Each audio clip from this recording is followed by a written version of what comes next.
Hello, my dear students. Welcome to VPIC online classes.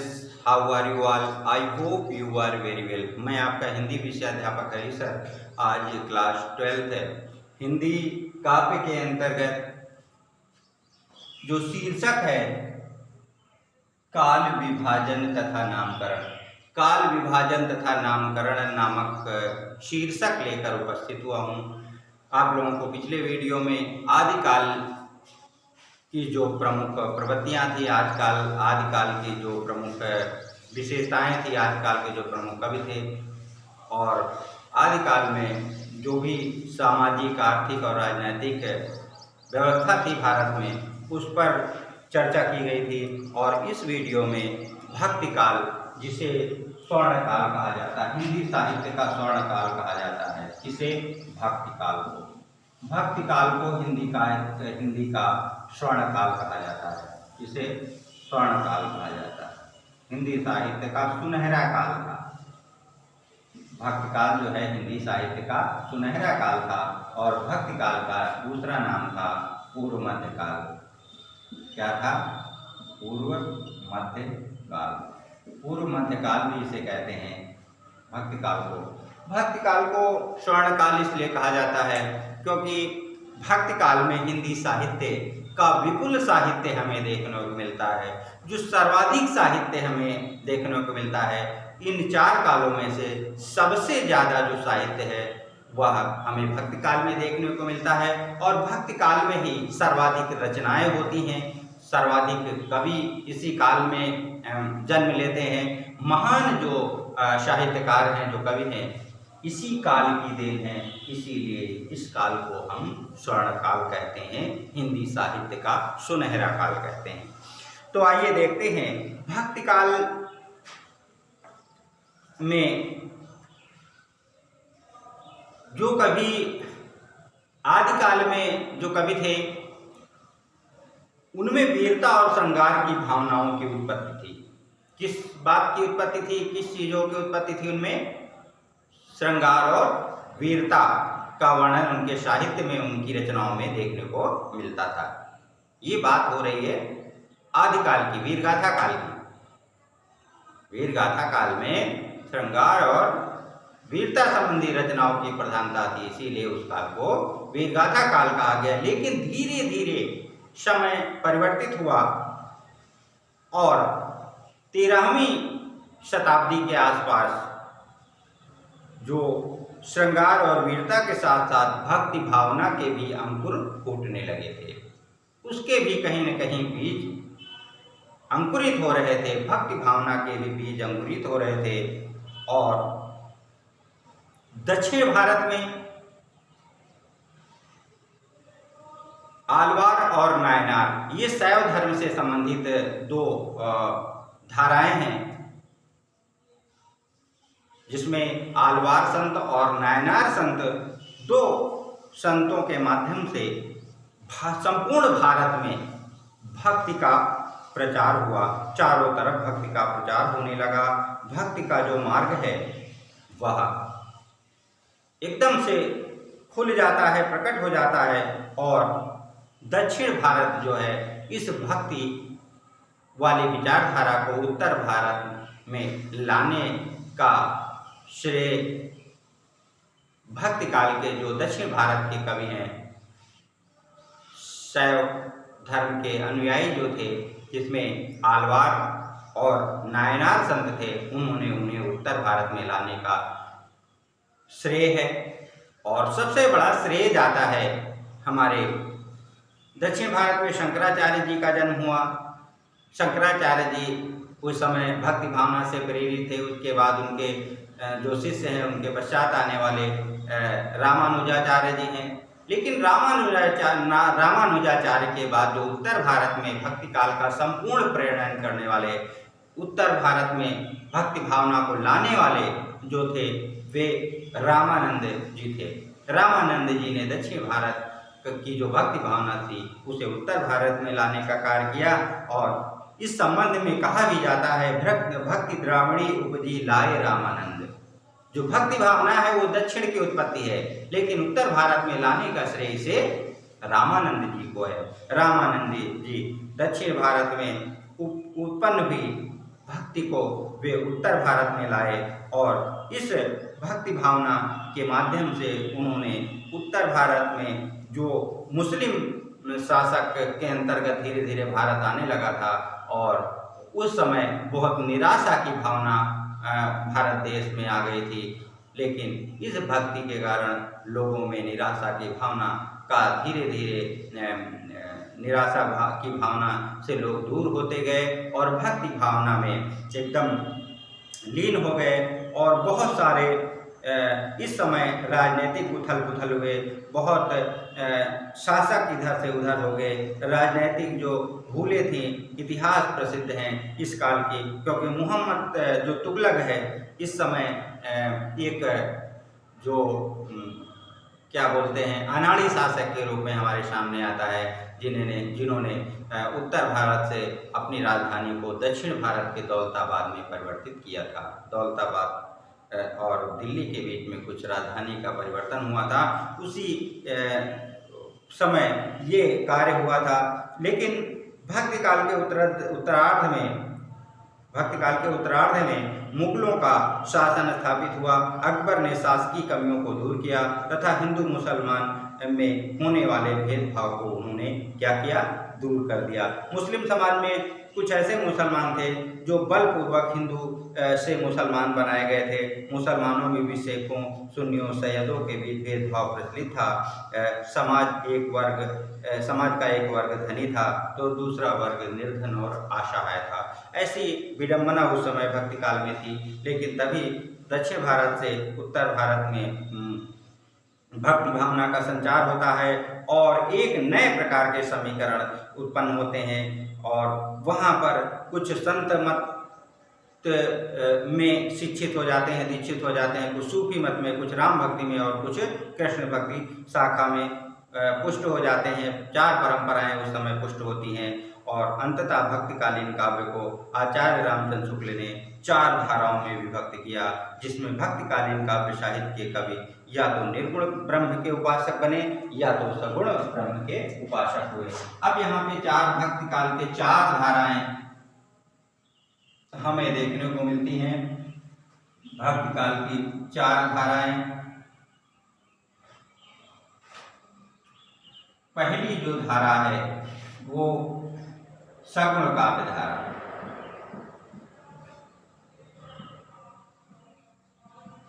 सगुण काव्य धारा के रूप में, और दूसरी जो है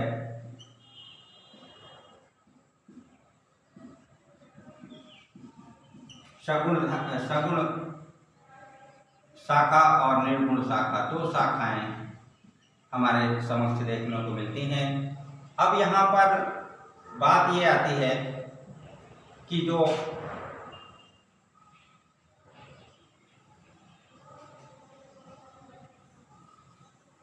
निर्गुण और सगुण शाखा जो थी उसमें क्या अंतर है। तो निर्गुण शाखा वो शाखा थी जिसमें निर्गुण और निराकार ब्रह्म की उपासना की जाती थी, जिसमें निर्गुण और निराकार ब्रह्म की उपासना की जाती थी। सगुण में साकार ब्रह्म की उपासना की जाती थी। कहने का मतलब है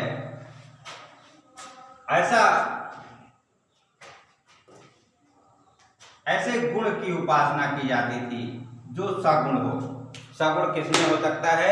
जो हमारे सामने साक्षात उपस्थित हो, कोई व्यक्ति हो, कोई चीज हो, कोई वस्तु हो, किसी प्रकार की चीज हो जिसके गुण अवगुण मालूम हो, जिसमें कोई गुण हो, कुछ गुण हो, कुछ अवगुण भी हो, उस चीज को देख करके हम सगुण काव्य शाखा का यहाँ पर विकास हुआ।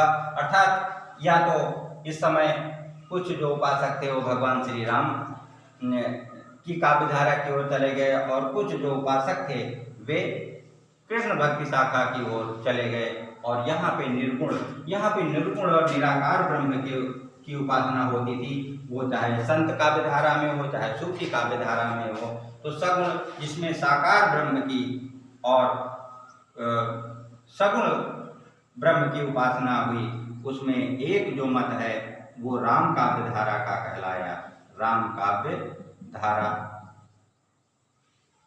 कहलाया और दूसरा कृष्ण काव्य धारा कहलाया।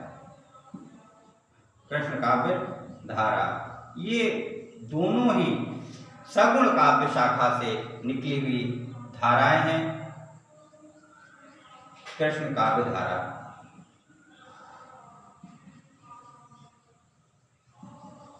और यहाँ पर जो अगली धारा के रूप में हमारे सामने आती है वो है संत काव्य धारा।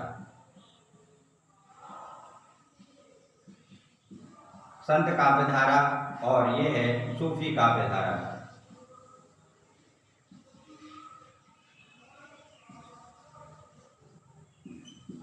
अब ये इसमें आते हैं कि ये जो दो धाराएं थी ये दोनों अपने अपने आराध्य देव को अपने अपने आराध्य देव की जो उपासना करती थी वो साकार ब्रह्म की करती थी। सगुण एवं साकार ब्रह्म की, निराकार ब्रह्म की नहीं साकार ब्रह्म की उपासना करने वाली थी। क्योंकि ये साकार ब्रह्म और यहाँ पर हम देखते हैं कि ये निराकार ब्रह्म के उपासक थे। ऐसी उपासना जो निराकार, जैसे हम लोग किसी भी ईश्वर को मानते हैं लेकिन उनका आकार दिखाई नहीं पड़ता। जैसे हम किसी मंदिर में जाते हैं और कहते हैं कि इस मूर्ति में ये भगवान निवास करते हैं लेकिन उनका कोई आकार हमें दिखाई नहीं पड़ता, या ऐसे कल्पना करते हैं कि इस संसार में ईश्वर है।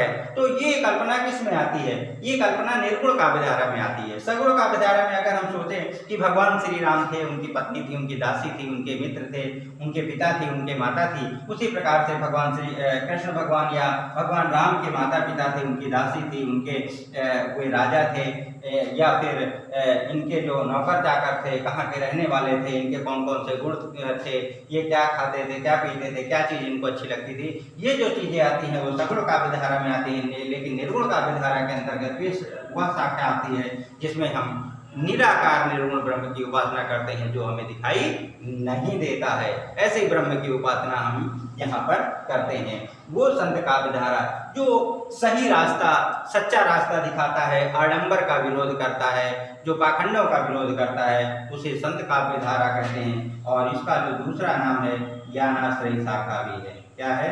ज्ञानाश्रयी शाखा भी इस शाखा को कहते हैं। अर्थात ये ज्ञान के माध्यम से लोगों को सही रास्ते पर लाता था, सही दिशा देता था, तो इसे ज्ञानाश्रयी शाखा कहते हैं। और इसे प्रेमाश्रयी शाखा कहते हैं। ये प्रेम के द्वारा प्रेम के माध्यम से ये ईश्वर को प्राप्त करने का मात्रा रखता था, ईश्वर को प्राप्त करने की कोशिश करता था, इसीलिए ये प्रेमाश्रयी शाखा हो गई। और ये ज्ञानाश्रयी ज्ञान के द्वारा ईश्वर की प्राप्ति के लिए लोगों को सही राह दिखाता था, इसीलिए ज्ञानाश्रयी शाखा हो गई। तो राम काव्य धारा के अंतर्गत आप लोग जानते होंगे कि राम काव्य धारा के अंतर्गत जो महानतम कवि हुए हैं वो तुलसीदास जी हुए हैं, जिनकी रचना रामचरितमानस है। ये आप सब लोग जानते होंगे, यहाँ लिखने की हमें जरूरत नहीं है। कृष्ण काव्य धारा के अंतर्गत सूरदास जी आते हैं जो कृष्ण काव्य धारा के महानतम कवि थे। या फिर यहीं पर मीराबाई का भी नाम आता है। यहाँ पर तुलसीदास जी के बाद अग्रदास का नाम आता है। तो ये इस युग के, इस काल के महानतम कवि थे। और इसमें बहुत ही समाज सुधारक महान जो संत का नाम आता है वो कबीरदास आता है, जिनकी रचना का नाम है साखी शबद रामायणी। और इसमें आता है मलिक मोहम्मद जैसी, जिनका जन्म अमेठी में हुआ था और जिनके नाम से जायस नाम पड़ा। तो ये इनकी जो रचनाएं हैं पद्मावत, आखरावट और आखिरी कलाम है। कबीरदास की रचनाएं साखी शबद रामायणी हैं। सूरदास की रचनाएं सूर साहित्य, सूर सारावली तथा साहित्य लहरी हैं। और तुलसीदास जी की रचनाएं कवितावली, दोहावली, विनय पत्रिका इत्यादि हैं। आप लोगों ने 11th में इन सब की रचनाएं पढ़ा होगा, तो ये बहुत ज़्यादा यहाँ पर ये डिस्कस करने की जरूरत नहीं है। केवल इतना आप जान लीजिए कि भक्ति काल जो है सगुण निर्गुण काव्य धारा में विभाजित हुआ, उनकी दो धाराएं यहाँ पर विकसित हुई। और इस काल की अब प्रवृत्तियों की हम अगर बात करें कि प्रवृत्तियाँ कौन कौन सी, तो प्रवृत्तियाँ देख लेते हैं। इस काल की जो प्रवृत्तियाँ होती हैं, जो उस काल की, उस युग की जो कविता में जो विशेषताएं हमें देखने को मिलती हैं, उन्हें हम प्रवृत्तियाँ कहते हैं। तो पहली प्रवृत्ति के रूप में हमारे समझ आती है कि इस काल में, भक्ति काल में जो हुआ उसमें पहली जो विशेषता हमें देखने को मिली, गुरु की महत्ता। प्रत्येक व्यक्ति चाहे वो जिस भी वर्ग का, जाति का, धर्म का रहा हो, भक्ति काल का अगर रहा है तो उसका कोई न कोई गुरु, उसका गुरु जरूर रहा है। गुरु की महत्ता बढ़ गई, प्रत्येक कवि जो है अपना गुरु बना लिया। वो चाहे तुलसीदास जी के गुरु का नाम आप लोग जानते होंगे, नरिहर दास, और सूरदास के वल्लभाचार्य, और कबीर दास जी के रामानंद, और मलिक मोहम्मद जायसी के शेख नबी। तो ये चारों के चारों साहित्यकारों के, इस कवियों के गुरु हुए। उसके पश्चात तो गुरु की महत्ता बढ़ गई, एक गुरु की महत्ता बढ़ गई, और यहाँ पर जाति पाति का विरोध। दूसरी जो विशेषता है वो जाति पाति का विरोध। जाति पाति का विरोध हुआ, यहाँ पर क्या हुआ, जाति पाति का विरोध हुआ, जाति पाति का विरोध किया गया। और तीसरी जो विशेषता है वह है, यहाँ पर जाति पाति का विरोध इसलिए किया गया क्योंकि जो रामानंद जी थे उनके 12 शिष्यों में विभिन्न प्रकार के व्यवसाय करने वाले लोग हुआ करते थे, चाहे वो कबीरदास हो, नानक हो, दादू हो, दयाल हो, धन्ना हो, पीपा हो, ये सारे लोग अलग अलग ही, कोई नाई जाति से था, कोई चमार जाति से था, कोई जुलाहा था, कोई किसी प्रकार का था। तो यहाँ पर कहा गया है कि जाति पाति पूछे नहीं कोई, हरि का भजे सो हरि का होई। और यहाँ पे गुरु की महत्ता का वर्णन हुआ। और यहीं पर हम देखते हैं कि लोक मंगल की भावना, इस संसार का कल्याण हो, लोक मंगल की भावना, संसार का कल्याण हो, ऐसा सभी कवियों ने अपनी रचनाओं में दिखाने का प्रयास किया है कि संसार के सभी जो लोग हैं उनका कल्याण हो। और जो चौथी विशेषता इस काल में हमें देखने को मिलती है वो देखने को मिलती है कि यहाँ पर जो माया में होता है ध्यान दौलत, माया की निंदा, यहाँ पर माया की, किसी प्रकार की माया की निंदा की गई है, कोई माया मोह यहाँ पर नहीं देखने को मिलता है। तो ये 4 प्रमुख विशेषताएं हैं जो इस काल की प्रमुख विशेषताओं के रूप में हमारे समक्ष आती है। थोड़ा सा यहाँ से और अगर गहराई में जाएं तो यहाँ पर 1565 ईस्वी में अष्टछाप की स्थापना होती है। ये इसको आपको पहले पढ़ाया गया है, लेकिन फिर भी इसे जान लीजिए कि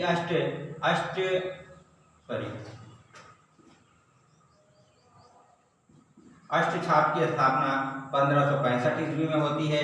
इसमें 8 कवि होते हैं, उनमें से जो 4 हैं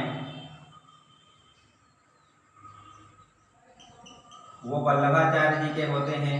जो 4 कवि थे वो वल्लभाचार्य जी के थे, और 4 कवि गोसाई विठलनाथ जी के होते हैं। 4 कवि गोसाई विठलनाथ के थे। तो इन चारों को मिलाकर के अष्टछाप की स्थापना 1565 में होती है, जो कृष्ण काव्य धारा से संबंधित थे। ठीक है, तो 4 जो कवि हैं वल्लभाचार्य जी के, सूरदास, कृष्णदास और ऐसे करके 4 जो कवि हैं वो वल्लभाचार्य और 4 विठलनाथ के, चारों कवियों को मिलाकर के 8 कवि होते हैं। और 8 कवियों के नाम से अष्टछाप की स्थापना की गई। और अष्टछाप का जो सर्वश्रेष्ठ कवि था वो तुलसीदास जी थे। तुलसीदास जी को पुष्टि मार्ग का जहाज भी कहा जाता था। तो इस प्रकार से ये भक्तिकाल हुआ। भक्तिकाल का समग्र अवलोकन यहाँ पर आपने किया। अगली जो वीडियो होगी वो रीतकाल पर होगी। रीतकाल का विभाजन किस प्रकार किया गया, रीतकाल के अन्य नाम कौन कौन से हैं, रीतकाल की प्रमुख कृतियाँ और उनके कवियों पर चर्चा की जाएगी। अगले जो आने वाला सोमवार है उसमें हो सकता है आपकी ये संपूर्ण PDF हिंदी काव्य साहित्य की मिल जाए, उसे आप फिर अपने काव्य साहित्य के इतिहास में लिख लीजिएगा। अभी आपके पास जो है हिंदी गद्य साहित्य के इतिहास की PDF गई है, उसे आप अपने फेयर कॉपी में लिखते रहिए। और कोई भी समस्या होती है तो प्रातः 10 बजे से 11 बजे के मध्य ग्रुप में आप मैसेज करके या मेरे पर्सनल नंबर पर फ़ोन करके मैसेज करके आप समस्याओं का समाधान पा सकते हैं। तो मिलते हैं नेक्स्ट वीडियो में इसके बाद वाले टॉपिक के साथ। तक के लिए थैंक यू वेरी मच।